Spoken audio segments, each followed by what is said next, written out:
Hey, let's check in with our old friend Jordan Peterson. Now, I've been wondering why Dave Rubin has been feeling so shy and lost the past couple of days. Now, this is I want to be careful here because I don't want to I know people who have been addicted to benzos. People get prescribed Ativan all the time for anxiety and whatnot. And as far as I can tell, doctors who prescribe this do not seem to, or not all of them, maybe not even the majority, I don't know, but a significant number of them don't seem to understand how people get addicted to these type of benzos. Ativan has such a short half-life that you can actually take it at night and suffer withdrawal symptoms by the end of the next day and not be aware that you're actually suffering those withdrawal symptoms. And doctors don't seem to understand that the research indicates that it's not the amount that you take that is the key determining factor as to whether you get addicted or not, but the length of time in which you've been prescribed it. And it's very difficult for people to get off this. I know people who were addicted to opioids and to benzos, and they said the benzos were harder to get over. Benzo withdrawal can actually kill you, I think. It's brutal, and it can take an extraordinary amount of time. And I think there's, because there doesn't seem to be a full sort of understanding about this, and the sort of like titrating off these things is, apparently seems to be, a narrowly understood. There's a lot of controversy on how you treat these people. With that said, there's something very strange going on with Jordan Peterson. There's only two things that we know or have given us knowledge about what's going on. One was a story in the National Post, I think it is, the paper in Canada, which Peterson is a columnist. He is closely aligned with that paper. They have been promoting him, who is a best-selling author, for years. And they wrote a piece that basically was based upon this update by, is it Mikhaila Peterson, his daughter. This is the woman who is a supposed health diet writer saying that you should eat exclusively meat in your diet. I heard that maybe, and he did not mean this in at all an offensive way, that when the great Zizek met her, when he was meeting the whole Peterson clan, he went, "Ah, yes, the beef girl." Right. And love it. But they report that, well, let's listen to what she says here. And the weird thing about the National Post is it's a newspaper. They have reporters, and they seem to have just taken at face value this story that she relates here. Here it is. This is an update that she gave just a week ago or so, less, 5 days ago. Hi, everyone. It's been months since we've given an update on Jordan or my family's health, and it's time for one, so here it is. The last year has been extremely difficult for our family. Dad was put on a low dose of a benzodiazepine a few years ago for anxiety following an extremely severe autoimmune reaction to food. He took the medication as prescribed. Last April, when my mom was diagnosed with terminal cancer, the dose of the medication was increased. It became apparent that he was suffering from both a physical dependency and a paradoxical reaction to the medication. A paradoxical reaction means the drugs do the opposite of what they're supposed to. These reactions are rare, but not unheard of. Pause. That is true. There are occasions where actually the benzos can actually increase your anxiety. And in fact, part of that is, again, depending on what it was, the half-life can be so short that you're suffering withdrawal by the end of, a 24-hour or 20-hour period. And so anxiety can actually shoot up. Continue. For the last 8 months, he's been in unbearable discomfort from this drug, made worse when trying to remove it because of the addition of withdrawal symptoms stemming from physical dependence. He experienced terrible akathisia, which is a condition where the person feels an incredible, endless, irresistible restlessness bordering on panic and an inability to sit still. The reaction made him suicidal. After several failed treatment attempts in North American hospitals, including attempts at tapering and micro-tapering, we had to seek an emergency medical benzodiazepine detox, which we were only able to find in Russia. It was incredibly grueling and was further complicated by severe pneumonia, which we've been told he developed in one of the previous hospitals. He's had to spend 4 weeks in the ICU in terrible shape, but with the help of some extremely competent and courageous doctors, he survived. The decision to bring him to Russia was made in extreme desperation when we couldn't find any better option. The uncertainty around his recovery has been one of the most difficult and scary experiences we've ever had. So, finally, Dad is on the mend, even though there's a lot of physiological damage that he needs to recover from. He's improving and is off of the horrible medication. His sense of humor is back. He's smiling again for the first time in months, but he still has a long way to go to recover fully. It appears that we're going to get through this by the skin of our teeth. So let me make a couple of things clear. Very humorous guy. Neither our family nor the doctors here believe that this is a case of psychological addiction. Benzodiazepine physical dependence due to brain changes can occur in a matter of weeks. It can be made even worse by paradoxical reactions that are difficult to diagnose and can be extremely dangerous. We've been told and hope that Dad will recover fully, but it will take time and he still has a ways to go. We're extremely lucky and grateful that he's alive. The next update will come from him directly. Thanks again for all the support. So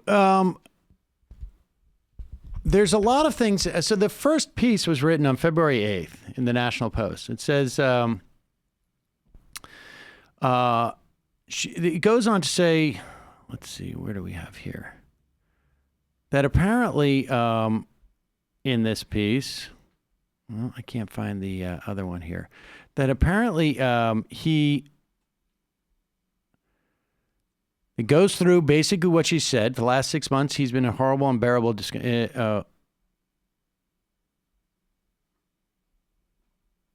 Okay.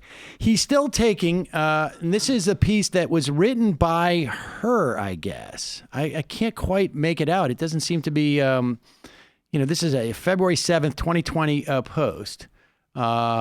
The doctors have, if you scroll down here, it says it's written by her, I guess, or maybe this is, but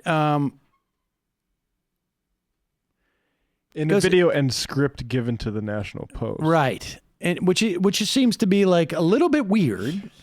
The whole thing is weird. He has neurological, he's smiling again for the first time. He has a long way to go to recovery. He spent 4 weeks in the ICU. He has neurological damage from the benzos, which is hopefully temporary.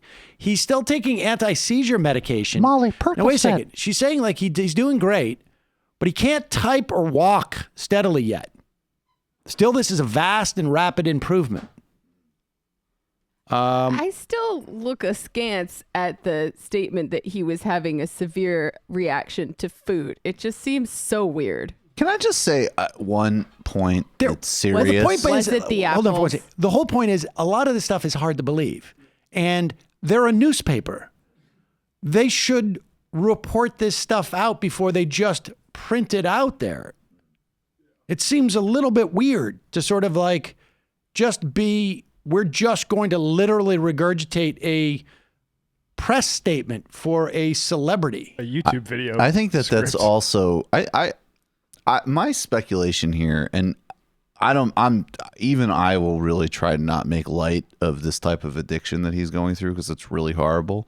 But it just seems to me that my projection is that because of his whole brand and the stories they tell people, they can't just sort of own an addiction issue. Like they're acknowledging it, but they're doing all of these bizarre evasions and it has to be the super special thing and Russia and this and that versus like, hey, it doesn't invalidate my dad. If you had a proper perspective, My dad's a brilliant man. He does this important work. We love him. He's also an addict. A lot of people are addicts. A lot of people deal with addiction. And it isn't this big, special, mysterious thing. Well, so that's a separate point. I totally agree with you that the paper should not uncritically report it. But the perception that I'm getting here is that these are people trapped by their own narrative because they can't just say it's a struggle. A lot of people have, and he's dealing with it. How do you know he has an addiction? She's refusing to acknowledge the mental health aspect of addiction here in a way that plays respectability politics with it that is very unhelpful, right? Like I'm not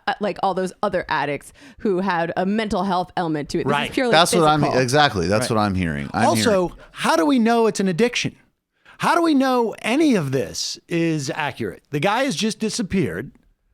We take it on an article of faith that he had Dad, I'm going to go on YouTube in a bikini and announce you're dead. Get ready for it. I'm taking over the meat business. I'm like Dave Your Chappelle. time is done, Dad. And then I'm announcing my own world tour with a Tulsi-style work-out video. I mean, on some you'll level, shut your goddamn mouth. I mean, on You're one kidnapped. On one hand, like, okay, they can announce whatever they want to announce. But the National Post has an obligation, if they're going to promote these people, to actually do some firsthand reporting on their part, and in some way, sort of say, like, wait a second, is he incapable of walking and talking? Is he? How did that happen from the benzo? Was that a function of the withdrawal? He was put into Was he put into some type of induced coma? Like, what is going on here? That'll keep the testosterone flowing. And yes, I think they're definitely trying to protect some type of image, but we have no idea, like, was he really addicted to benzos? Maybe he was addicted to something else. We're following a weekend at Bernie's strategy until I can ramp up my own business empire. Hi, I'm Mikhaila Peterson. Would you like morality lessons, but in a bikini? Well, good luck, because my dad's dead after a prolonged struggle with some gender-fluid students who killed him. I'm reporting it all in a YouTube video now. I mean, if I had to guess, I'd say that he is in rehab for Klonopin, and that is a fact that they could not keep from getting out. And they used that they built a whole meta narrative around it. They're afraid people are going to leak it from his hospital in Russia? If that's there in was fact where he is. There was that's what I mean, like- I think it was actually the original thing that came out said that he was at some type of facility, I think in New York. I believe them. I take it at face. I believe that he has an addiction, and I think it's really serious and really terrible, and it's horrible.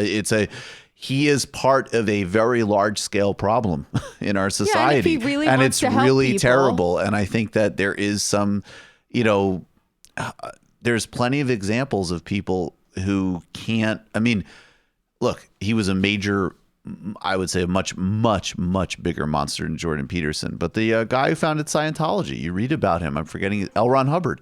There were certain things where it was like this guy was having like things that really needed to be taken care of. They were not figments of his imagination. Well, they were, but like they were real problems, and he couldn't do it because his whole brand and game was built around not. Well, and I think there's some of the same dynamic. This guy's a clinical psychologist too. Like, think about that for a second.